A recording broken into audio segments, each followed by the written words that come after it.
Sound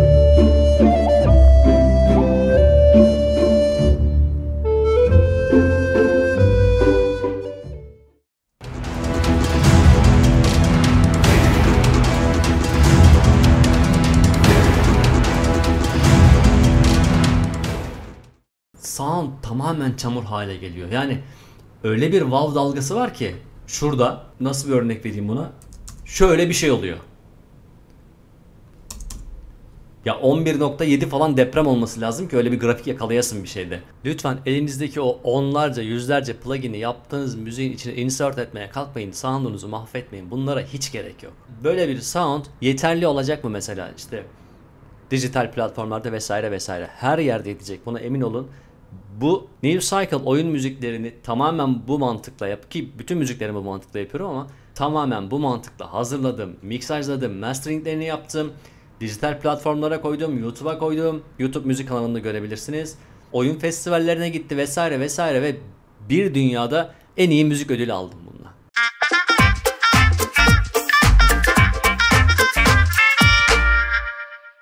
Hanımefendiler ve beyefendiler, Los Angeles'tan herkese selamlar. Bu videonun öncesinde aslında bir melodiyi piyanoda nasıl besteleyeceğiz, onu nasıl orkestrasyona çevireceğiz konularına değinecektim ama son birkaç gündür gönderdiğiniz demolardan da gördüğüm gibi ciddi bir sound sıkıntımız var. Bu sound sıkıntısını nasıl gideririz diye hani elinizde hazır yapmış olduğunuz müziklerde denemeler yapabilmeniz için araya bu videoyu alayım dedim. Orkestral library'lerle çalışırken işi biraz abartıyoruz gibi geliyor bana. Gelen demolarda böyle çok tatlı ezgiler falan da duyuyorum. Güzel orkestrasyonlar da duyuyorum ama sound konusunu lütfen abartmayın. Orkestral sound konusu öyle çok abartılacak bir konu değildir. Şimdi orkestra konusunda hepimiz library kullanmak zorundayız. Bu bütün dünyada böyle. Yaptığımız, hatta şu an Amerika'da bile yaptığımız projelerin hepsinde canlı orkestra kaydı imkanı bulunmuyor maliyetleri sebebiyle. Dolayısıyla da library kullanacaksak library'leri nasıl kullanacağımızı biraz öğrenmemiz gerekiyor. Library olarak ne kullandığımızın gerçekten hiçbir önemi yok. Önemli olan onları nasıl kullandığınız. Yaylı sazlar her yerde yaylı sazlardır. Ya da piyano her yerde piyanodur. Bazılarının tonu size iyi gelir, bazılarının gelmez. Ayrı konu. İçinden seçerseniz ve sizin yapmak istediğiniz müzik tarzının en uygununu bulursunuz zaten. Ki bununla ilgili de birçok video yapmıştım zaten, kullandığım library'ler vesaire diye. Kanalda var. Onlara bir göz atın. Ama lütfen şu orkestral sound'u daha böyle gerçekçi, daha böyle büyük yapmak için plugin kullanma konusunu bir rafa kaldırın biraz. Şunu unutmayın, orkestral library'ler zaten size gelmeden önce ciddi orkestralar tarafından çalınıyor ve çok iyi stüdyolarda kaydediliyor. Ama bununla bitmiyor. O kayıt esnasında kayıt mühendisleri zaten gerekli ince ayarlamaların birçoğunu yapıyor ve hatta sonrasında da bu sesler işte equalizer'larla vesaire belli bir şekle getiriliyor, belli bir sound'a getiriliyor ve ondan sonra kullanıma sunuluyor. Dolayısıyla zaten tonlanmış bir enstrümanı tekrar tekrar tonlamaya gerek yok. Bu hem ses kaybına sebep olur hem de gerçekten total sound'u olumsuz etkileyen bir şey. Stüdyoda canlı kayıt yapıyorsanız konu bambaşka bir yere gider, o ayrı bir şey. Ama sample library ile çalışırken onların mixajında, tonlamasında pluginlere çok bel bağlamayın. Bugün size 2 tane örnek yapacağım. Bir tanesi çok soft bir parça olacak. Diğeri biraz daha agresif, sert, biraz daha aksiyon olacak. Orkestrayı nasıl mixlersiniz falan konusuna hiç girmeyeceğim ama total bir sound'u tek band master kayıt üzerinden bile nasıl daha dinlenebilir hale getirirsiniz, bundan bahsedeceğim. Bunu bahsetme sebebim de başta söylediğim gibi elinizde yaptığınız bu çalışmaları anlattığım şekillerde bir deneyin, bakalım nasıl sonuçlar alacaksınız. Pluginler dünyasında özellikle benim çok hassas olduğum bir konu var ki kompresördür. Kompresör kullanmayı birçok arkadaşım maalesef bilmiyor. Kompresörün ne işe yaradığını da bilmiyor. Kompresörü sadece limiter gibi kullanıp hani belli bir seviyede peak yapmasın falan. Hayır, kompresör bu değil. Hatta kompresör benim müzikal bakış açıma göre sample bazlı müziklerde sizin en büyük düşmanınızdır. Bunu unutmayın. Müziğin türü ya da tonu ne olursa olsun bizim için en önemli şey equalizer'dır her zaman. Frekansları düzgün ayarlayabilmek. Ondan sonra tabii ki de biraz kompresör kullanacaksınız ama kompresörü de lütfen abartmayın. Yoksa sound gerçekten çamur gibi oluyor. Bunlardan kaçınmanız gerekiyor. Dediğim gibi şimdi 2 tane örnek yapacağım ve ikisini de emin olun göreceksiniz. 2-3 tane pluginle nasıl daha iyi hale getiririm? En azından yaptığım demoyu birine gönderdiği zaman o müziğin bütün detaylarını nasıl daha iyi duyururum üzerinde fikir verecek size. Sonraki videolarda da yine piyano üzerinde bir beste yapacağız. O besteyi armonize edeceğiz. Orkestrasyona dağıtacağız ve orkestrasyondan sonra da miksaj konusuna biraz değineceğiz tabii. Evet, şimdi ilk parçaya bir bakalım. İlk parçamız yine Gerçi ikinci parça da öyle olacak. New Cycle video game'den, yani video oyunundan Village teması. Yani köy teması. Burada müzikle anlatmaya çalıştığım şey şu. Bir köy düşünün. Yönetiminin sizde olduğu. Bu köyde insanlar işte bağ, bahçe, tarla işleriyle falan uğraşırken oyundaki sizin halkınızın modunun pozitif olduğu, eğlendiği falan bir an. Öyle bir sahne. Şimdi köy teması deyince oyunun tabii ki de dokusu çok önemli burada. Dolayısıyla da burada etnik bir flüt kullandım solo olarak. Ama devamında bir tane de solo cello gelecek ki solo cello flüte göre daha dramatik bir yapıya büründürecek olayı. Bunun sebebi de New Cycle'ın konusunda bir güneş patlaması söz konusu ve güneş patlamasından sonra bütün insanlık, bütün teknoloji vesaire hemen hemen yok olma noktasına geliyor. Yani bu bir survival oyunu.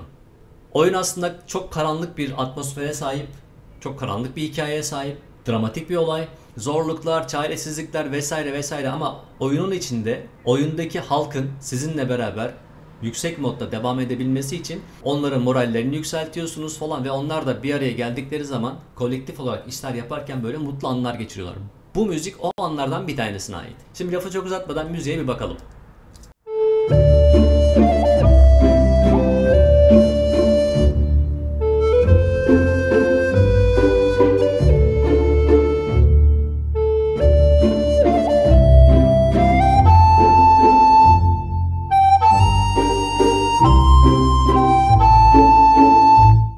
Bu benim mixlediğim bir müzik.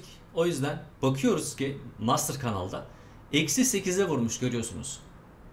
Pik noktası şu an. Mixajda bizim en önem verdiğimiz konulardan bir tanesi bu. Ses seviyesinin yüksekliği demek onun sound'unun büyük olduğu anlamına gelmiyor. Lütfen bunu göz ardı etmeyin. Hani threshold seviyesini özellikle mixajda olabildiği kadar düşük tutun. Sesler tabii ki dengeli olsun kendi içinde ama mixaj bittiği zaman aldığınız export, aldığınız çıktı bu seviyeleri çok geçmesin ki mastering için üzerinde çalışırken size çalışacak alan kalsın. Mastering'i ister kendiniz yapın ister bir ses mühendisine gönderin. Bu konuda o da çok zorluk çekecek sonrasında. Aksi halde işte kompresörler falan devreye girecek ve müziği basmaya çalışacak. Bakın burada dinamik aralığı görüyorsunuz zaten. Ne kadar serbest kalmış. -8 seviyesinde bu master. Şimdi müziğe geri dönelim. Burada ne duyuyoruz?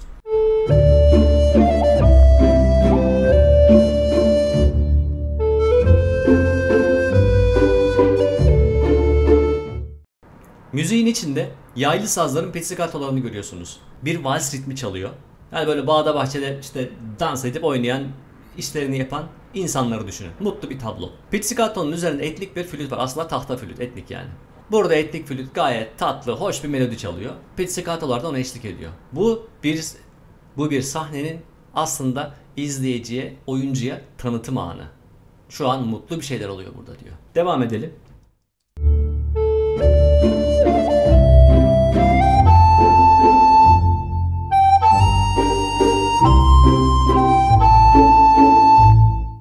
Burada flüt söylemesi gereken ilk cümleyi söyledi ve ortadaki tablonun ne olduğunu aslında fikir olarak verdi.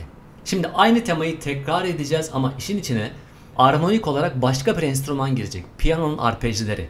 Piyanonun arpejleri, piyanonun dokunuşları orada armonik olarak cello'yu hazırlayacak. Çünkü temanın tekrarından sonra cello'nun teması gelecek. Şimdi buraya iyi dikkatlice bakalım.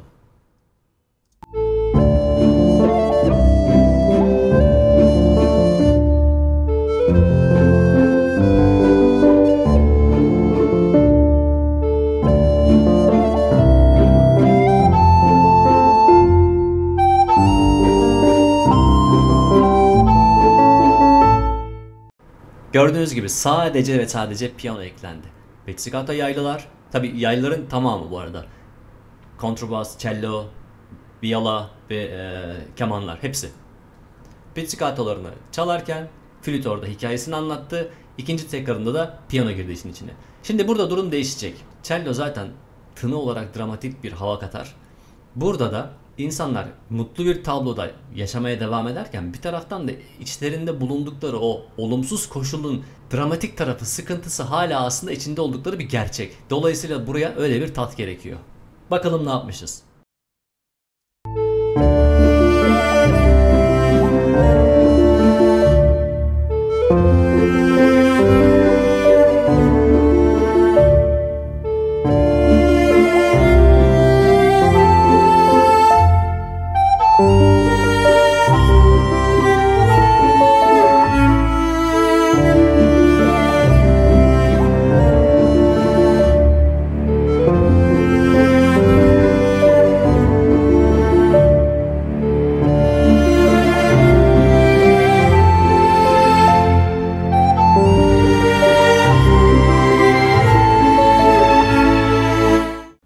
Gördünüz değil mi? Cello girdi, hikayesini anlatmaya başladı. Ondan sonra orkestranın basları işin biraz ciddileştiğini fark ettirmeye başlıyor dinleyiciye. Cello ilk cümlesini bitirdi.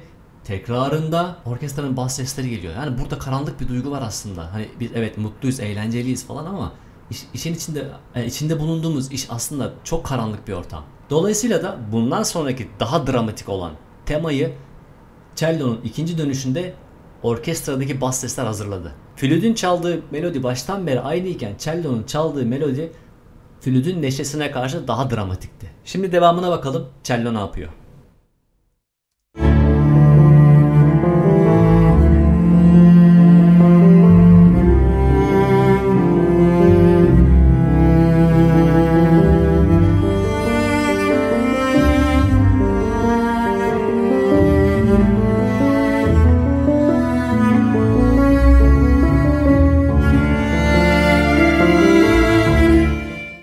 Gördüğünüz gibi cello çok daha dramatik bir hikaye anlattı bize burada. Ama bununla da bitmiyor. Şimdi bundan sonra cello bu temayı devam ettirirken arkasından iki keman grubunun anlatılan bu hikayeyi tepkisi gibi daha böyle yüksek perdeden biraz daha gözü yaşlı teması geliyor.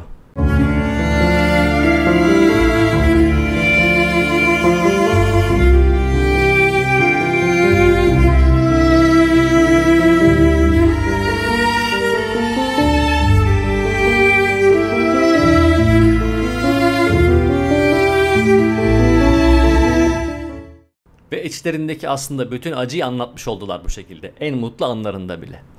Bundan sonra tamam her şey yaşandı bitti ama toparlanacağız gibisinden bir moral yükseltme moduyla en başa dönüyoruz ve birinci temayı duymaya devam ediyoruz.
Evet, durum böyle.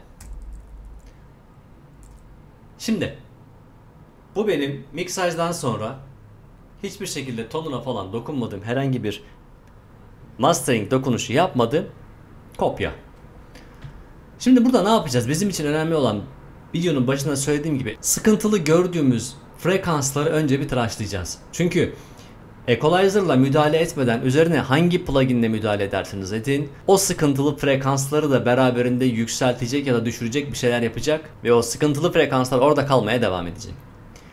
Şimdi ilk müdahalem, şuradan insert'ten gireyim. Çok sevdiğim bir equalizer var, SSL'in. Şununla bir bakalım. Stereo miksajlarda dikkat etmeniz gereken noktalardan bir tanesi şu. Orkestral müzikte özellikle. 40 Hz'in altını ben her zaman keserim. Çünkü 40 Hz'in altı sub frekansına uygun bir frekans. Dolayısıyla stereo bir miksajın içinde kalmasına gerek yok. Kalırsa müziğinizin genel sound'unda bir boğukluk, bir uğultu oluşur. Dolayısıyla da bir başlatalım.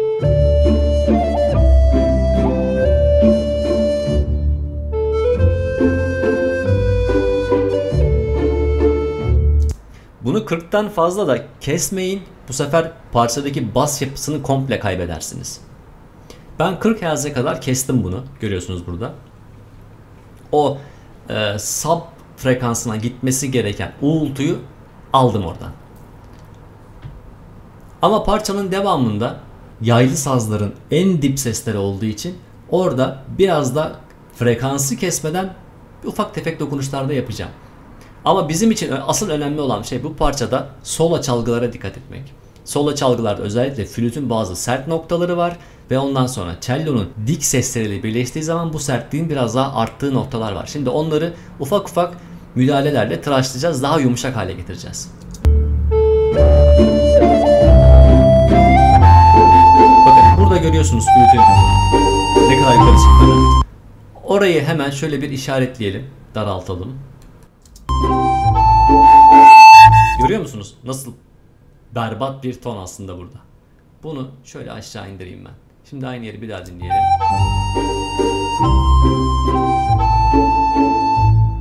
Çok daha yumuşak bir halde şu anda bakın.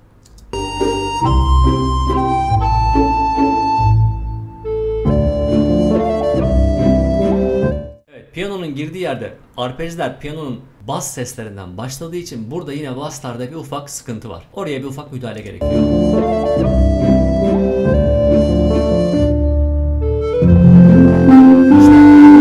Tam da burası. Burayı da bir miktar düşürüp iyice daraltırsak oradaki uğultu durumunu tamamen alacağız. Şimdi aynı yeri bir daha dinleyelim.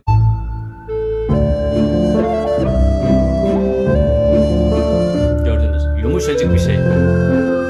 Buraya müdahalemizi de yaptık piyano için. Bakalım şimdi sanat nasıl oldu.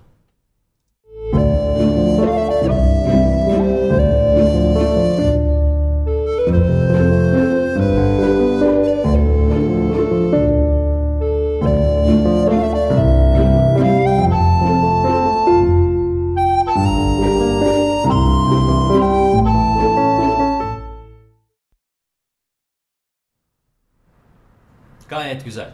İstediğim yumuşaklıkta. Hiçbir frekans şu anda kulağa tırmalamıyor. Her şey olması gerektiği gibi. Bitti mi? Hayır. Bundan sonra cello girecek işin içine. Cello girdiği zaman bakalım durum neye dönecek.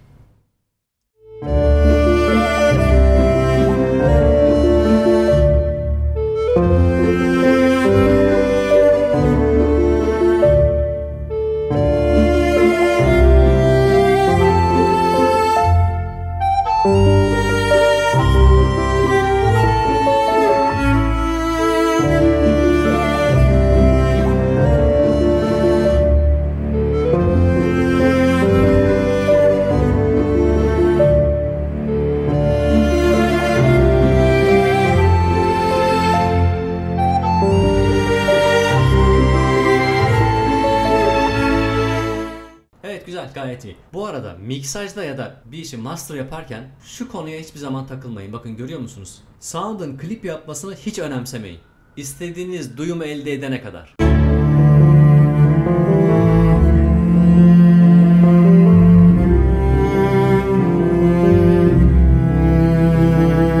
En karanlık yere geldik şimdi müzikteki. Benim gibi böyle yaylı sazlarda mat tonları seviyorsanız hiç dokunmanıza gerek yok. Ama biraz daha böyle müziğe pırıltı ekleyeyim derseniz şöyle çok küçük bir dokunuş öneririm size. Genel bir artış.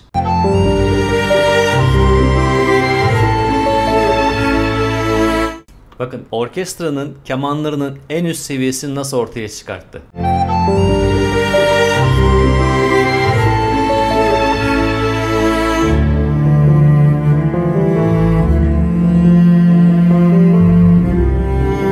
Bu noktada cello daha peslerden böyle daha ağır bir hikayeye girdiği zaman şurada bir ufak bas artışı görüyorsunuz şu bölgede. Bakın. Şimdi burayı diğer dokunuşlarım gibi tutup da kesmenin manası yok. Şuradan ufak tefek dokunuşlarla şu şekilde bir tıraşlarsam oradaki uğultu birikimini de almış olacağım sound olarak.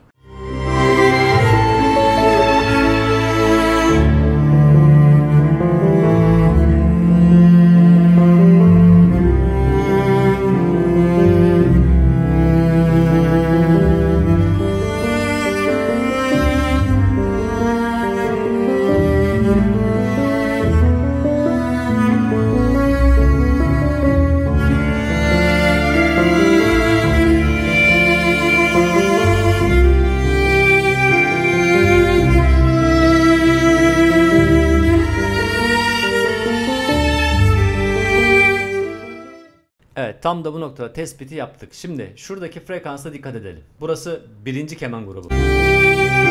Şu noktada bir küçük müdahaleye ihtiyacımız var.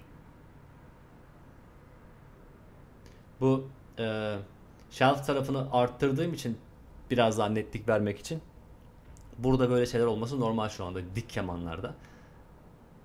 Şimdi dinleyerek bakalım ses ne kadar berbat.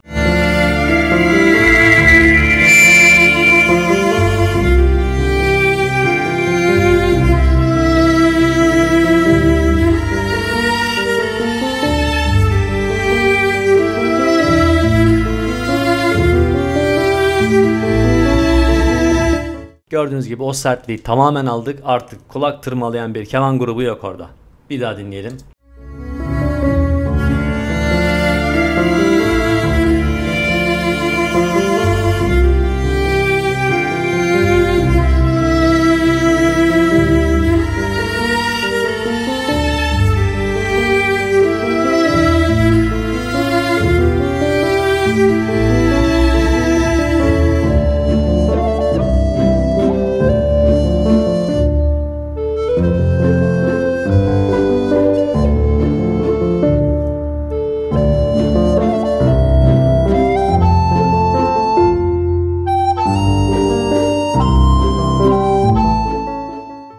Gayet güzel. Su gibi akıyor. Ve equalizer'a emin olun bundan daha fazla dokunmayacağım artık. Gerek yok. Bundan sonraki hamlemiz, equalizer'la da bazı noktaları böyle tıraşlayıp geri çektiğimiz için bir kompresör. Ama kompresörü nasıl kullanacağız işte.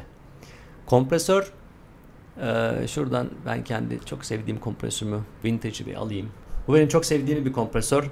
Bundan başka kullandığım çok az kompresör var gerçekten. Özellikle orkestral konuda bu kompresörün yaptığı işi çok beğeniyorum. Şimdi konu orkestrasyon olunca, işin içine yaylı sazlar, üflemeler, piyano vesaire girince kompresörü çok limitli kullanmak lazım. Gerçekten çok. Bunun için de videonun başında bu mix çıktısının -8'e dayandığını o yüzden gösterdim size. Şimdi -8 ile buraya geldiyse bu miksaj, burada yapmamız gereken şey şu. Mikser -8 seviyesini -5'e kadar çıkartmak. Ama bunu bir anda açarak değil. Şimdi output'a 8'den geriye 4 ya da 5 sayarak, ki ben genelde 4 sayarım, -12'lik bir değer veriyorum. Bunun üzerine 3 ekleyip onu da artı olarak buraya giriyorum. 15 desibel. Bu -8'lik mix bandımın üzerine 15 - 12 3 desibellik bir farkla onu -5'e kadar çıkartmış olacak kompresör. Şimdi en başa alayım parçayı. Bakın burada 7-8 bandına asla geçmeyecek bu kompresör. Hatta birçok yerde 5'i bile geçmeyecek.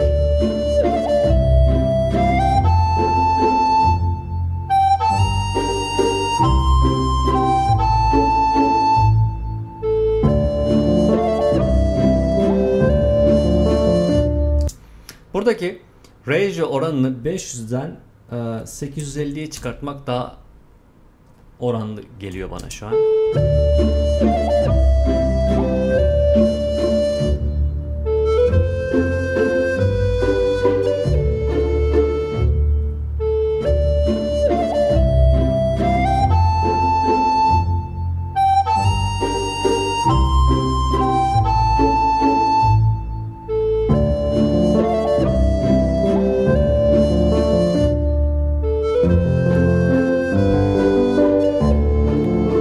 Master seviyem çok dengeli, çok güzel.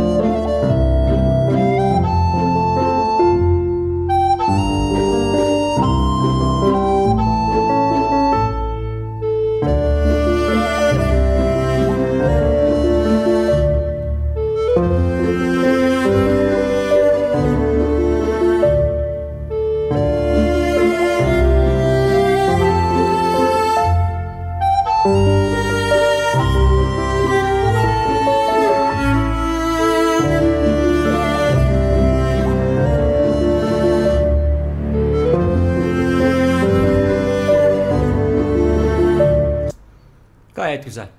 Bakın sadece yalnızca equalizer ve kompresörle işi zaten bu hale getirdik. Şimdi uyguladığım iki plugin'i de şuradan kapatıyorum, deaktif ediyorum. Şu anda aktif değiller. Orijinal mix haline geri döndük. Bir dinleyelim bakalım. Aktif değilken ve aktifken ki aradaki farkı görelim.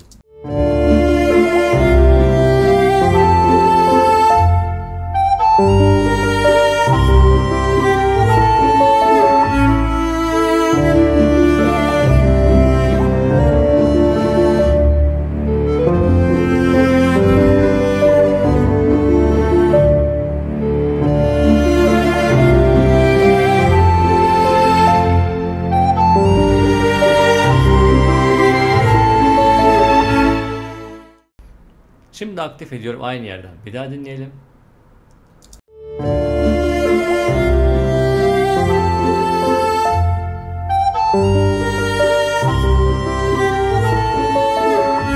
Bakın sesler nasıl daha kontrollü.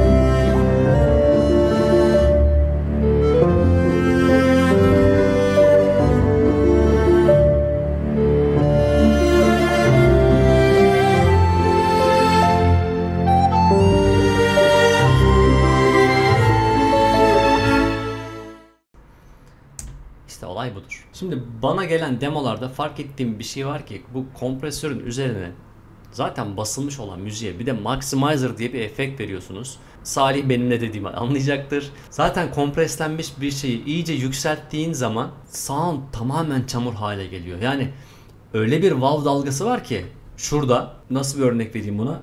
Şöyle bir şey oluyor. Ya 11.7 falan deprem olması lazım ki öyle bir grafik yakalayasın bir şeyde. Bunlar tamamen uzak durmamız gereken şeyler. Maximizer'a falan filan gerek yok bizim için. Bakın burada hiçbir efektim yok. Burada sadece bir tane efektim var. O da Cubase'i OBS Studio'ya bağlayıp sesli ekran kaydı alabileyim diye. Onun dışında Master'da bir efekt yok. Onu da göstereyim size hatta. Bakın. Yayın için bu. Başka hiçbir şey için değil. Burada Master'a vermem gereken bir tane efekt var. O da belli bir noktadan sonra belki gözden kaçırmışsındır, bir şey olmuştur ve hatta bu parçadan sonra başka parçaları da bu şekilde işleyeceğim için ve bir soundtrack albümü olacağı için hepsini belli bir seviyede tutma adına bir limiter. Hepsi o. Benim kullandığım limiter genelde Blackwall. Burada da hiçbir zaman bunu sıfıra dayamayın. Her zaman -1, -2, -3 seviyelerinde olsun. Bu müzik çok gürültülü bir müzik olmadığı için ben bunu -1 seviyesinde tutacağım şimdi. Bundan sonra ne yaparsanız yapın zaten grafik olarak pik göremezsiniz ama pik görmemeniz sound'un doğru olduğu anlamına gelmiyor. Şimdi burada ne yapacağız? Ben size başka bir plugin tavsiye edeceğim. Elephant diye bir plugin var. Voxengo'nun. Buradaki presetler bile çok iyi çalışıyor. Bunlardan bir tanesiyle bakın elektronik müzikte genelde Master Punch'ı çok kullanırlar ama ben çok sevmiyorum. Çünkü çok sertleştiriyor sound'u ve çok yükseltiyor. Onun yerine bu parça smooth bir parça. Ultra Smooth'da -3 6 seviyesi bunun için normal. Bu da standart audio CD'leri için falan. Ultra Smooth bir takviye bunun olabilecek en maksimum seviyesine çıkmasını sağlar zaten. Hadi bir duyalım.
Gördünüz değil mi? Sadece 3 tane pluginle her şeyi kontrol altına alabilirsiniz.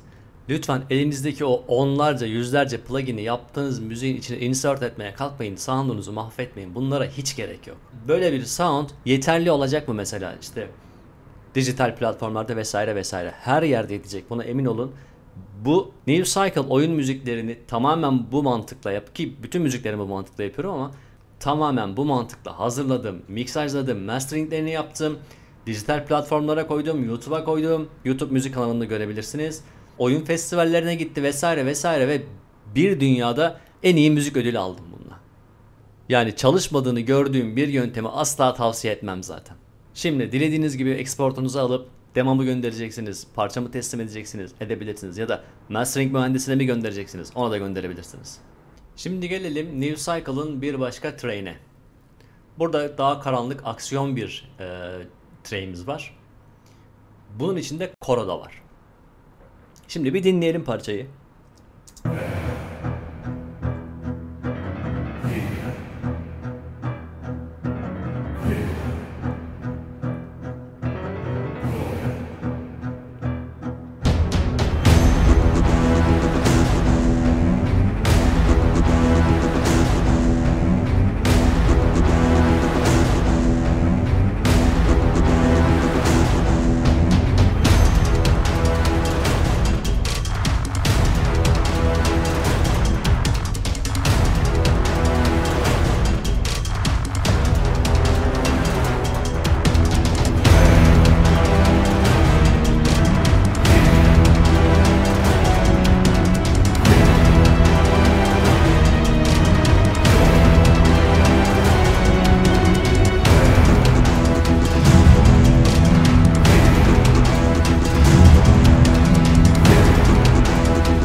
Parçanın ruh halini anlamışsınızdır. Şimdi şöyle yapalım. Buradaki limiter'ı bir deaktif hale getirelim. Ona ihtiyacımız yok şu anda. İlk yapmamız gereken de bir önceki parçada olduğu gibi equalizer'la bir ufak müdahale. Açalım. Ne demiştik en başta? 40 Hz işimize yaramayacak. Onu oradan çıkartalım. Evet, artık hayatımızda o 40 Hz yok. Başlatalım.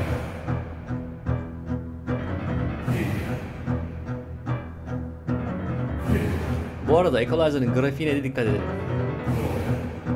Nerelerde bu çizgiyi aşacak bir görelim. Yoğun bir bas var.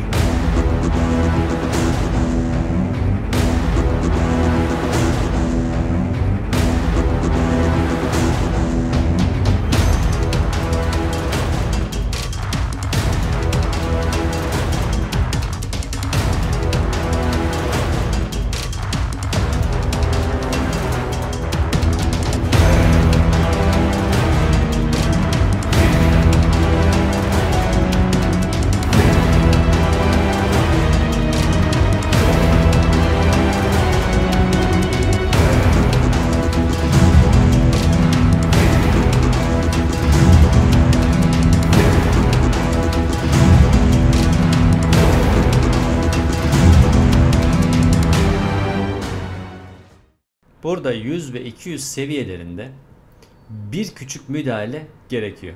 O da çok uğultu yapmasın diye. Görüyorsunuz. Bunu hemen düşürüyorum.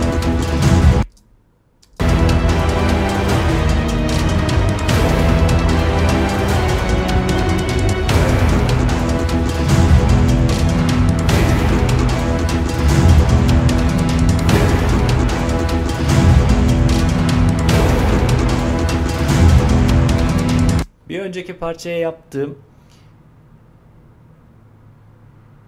şu ufak parlatmayı buraya da yapıyorum ki çünkü parçanın içinde brasslar var, bakır üflemeliler. Dolayısıyla onların böyle hafif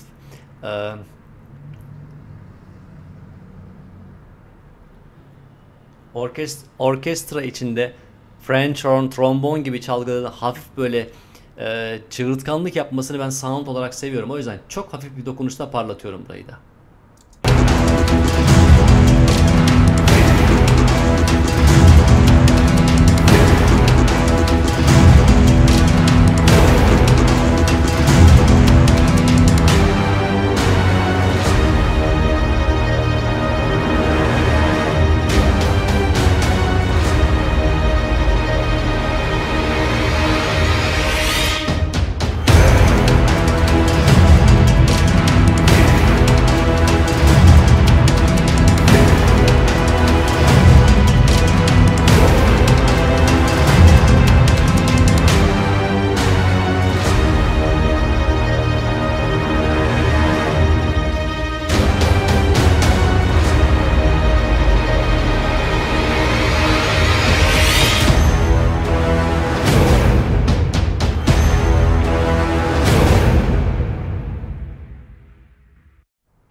Gayet derli toplu. Şimdi equalizer'la neden bu kadar az müdahale etmem gerektiğini size anlatayım. Müziğe başladığım anda da piyano ile müziği bestelerken bile finalde nasıl bir sound'a gideceğimi bildiğim için zaten seçtiğim sample'lar, onları kullanış biçimim falan, yani müziği aslında bestelerken bir taraftan da ufak ufak mixliyorum. Dolayısıyla aldığım çıktı üzerine çok böyle büyük dokunuşlara ihtiyaç hissetmiyorum. Videonun en başında bu yüzden söyledim. Zaten tonlanmış sample'larla işlem yapıyoruz biz. Dolayısıyla da üzerine tekrar tekrar oynamak sound kalitesini kötüleştirir, düşürür, başka hiçbir işe yaramaz. Bakın sadece tek bir noktaya dokundum ve yeterli geldi bana. Daha ince ayar yapılmaz mı? Tabii ki de yapılır. Ama istediğim sound biraz böyle kalabalık, karanlık ve kirli bir sound zaten. Pırıl pırıl bir kayıda ihtiyacım yok. Orkestral içinde zaten böyle bir şeye ihtiyaç duymazsınız. Müziğin hizmet etmesi gereken yere göre üzerinde çok fazla oynama yapmayın. Şimdi equalizer ayarımı bir kenara bırakıyorum. Bundan sonraki işlemim ne? Yine kompresör. Ben yine aynı kompresörü kullanacağım. Şimdi şuradan bir equalizer ile oynarken tabii buraya peak yaptırdım ben. Şimdi bir çalalım. Şöyle biraz gürültülü yerlerine gelelim.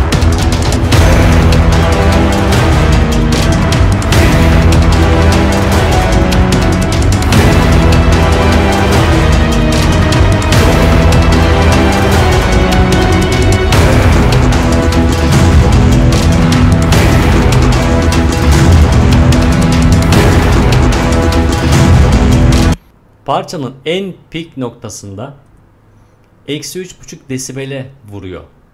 Az evvel limiter kullanırken söylemiştim. Miksajdan çıkmış halini zaten eksi 3 seviyesinde mixledim ben. Yani çıktısını o şekilde aldım. Ki mastering için üzerinde oynamaya bana bir threshold alanı bıraksın. Şimdi burada yapmamız gereken şey şu. Yine burada eksi 12 değerini veriyorum.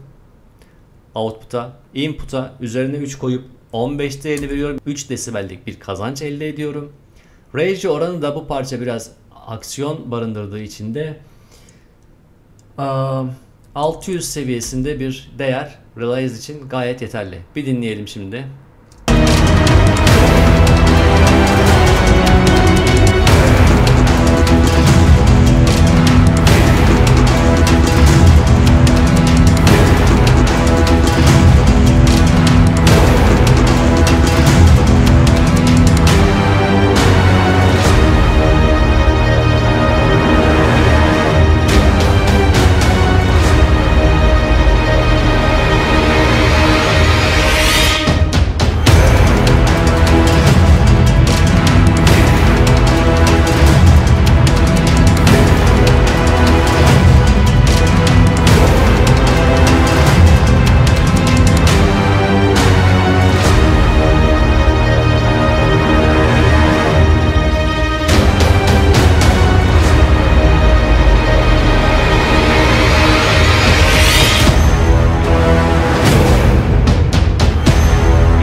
Evet, kompresörle de işim bitti. Bundan sonra yapmam gereken şey parçamın artık ne kadar gürültü olacağına karar vereceğim. Ve yine kullanacağım plugin bir maximizer değil. Elephant'la şurada biraz böyle punch vursun istiyorum. O yüzden 3 desibel bana yetecek de artacak. Son olarak da limiterimi burada aktif ettiğimde bakalım sound neye döndü.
Evet, bu müzikte ihtiyacım olan her şey var. Yeteri kadar karanlık, yeteri kadar aksiyon barındırıyor ve yeteri kadar sert. Bunun üzerine ne yaparsam yapayım fanteziye kaçacak hiç gerek yok. Bir sound sizin kulağınıza iyi geliyorsa, teknik olarak da baktığınız bütün işlemciler doğru çalışıyorsa üzerinde fazla oynamayın. İşte bu kadar. Çok da öyle abartılması gereken bir konu değilmiş değil mi bu? Lütfen abartmayın. Başta söylediğimi tekrarlıyorum. Tonlanmış enstrümanları tekrar tonlamaya çalışmayın. Bir sonraki videoda görüşmek üzere. Kalın sağlıcakla.